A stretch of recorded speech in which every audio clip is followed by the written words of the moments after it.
ప్రతి క్షేత్రానికి ఒక ప్రత్యేకత ఉంటుంది. అలాగే ప్రతి ఆలయానికి కూడా ఒక స్థల పురాణం ఉంటుంది.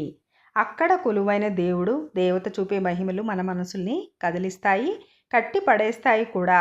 ఇవాళ మనం వినబోయేది అద్భుతమైన కథ, ఏదులాబాద్ అమ్మవారి గాజుల కథ. రంగారెడ్డి జిల్లా గట్కేసర్ మండలంలోని ఏదులాబాద్ గ్రామంలో శ్రీ గోదా సమేత రంగనాయక స్వామి ఆలయం ఉంటుంది. అక్కడ అమ్మవారు విల్లీపుత్తూరు నుండి భక్తుడైనటువంటి దేశికాచార్యులతో వచ్చినట్లు స్థల పురాణం చెప్తున్నది. అమ్మవారి ఆజ్ఞతోనే ఆయన ఆలయాన్ని నిర్మించినట్లు, ఆ తర్వాత అక్కడే విధులు పూజారిగా నిర్వహిస్తున్నట్లు తెలుస్తున్నది. అయితే ఒకసారి ఏమవుతుంది అంటే అక్కడ ఆలయం ముందు కొంతమంది 8 మంది ఆడపిల్లలు ఆడుకుంటూ ఉంటారు.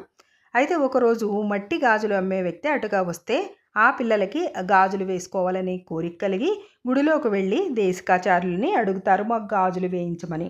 అందుకు ఒప్పుకుంటాడు దేశికాచార్యులు. ఆ గాజులు అమ్మే వ్యక్తిని పిలిచి వీళ్ళకి గాజులు వేయండి, తర్వాత డబ్బులు ఇస్తానని గుడిలోకి వెళ్ళిపోతాడు. అప్పుడు ఆ గాజులు అమ్మే వ్యక్తి వాళ్ళందరికీ గాజులు వేసి గుడిలోకి వెళ్ళి దేశికాచార్యులని డబ్బులు అడుగుతాడు. అప్పుడు దేశికాచార్యులు 8 మందికే డబ్బులు ఇవ్వబోతూ ఉంటాడు.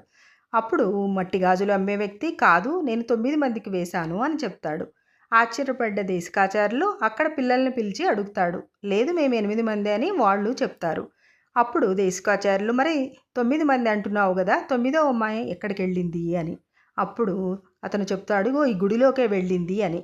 అయితే ఇద్దరూ కలిసి గుడి లోపలికి వెళతారు చూడటానికి ఎవరా అని. కానీ అక్కడ ఎవ్వరూ ఉండరు.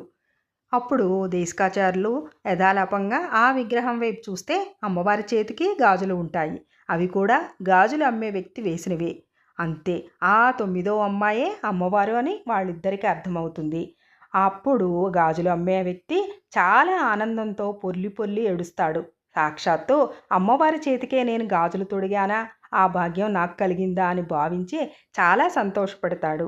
అందుకని అప్పటి నుంచి కూడా ఆ ఆలయానికి వచ్చే ప్రతి భక్తుడు అమ్మవారికి ఎంతో ఇష్టమైన మట్టి గాజులు సమర్పించడం ఆనవాయితీగా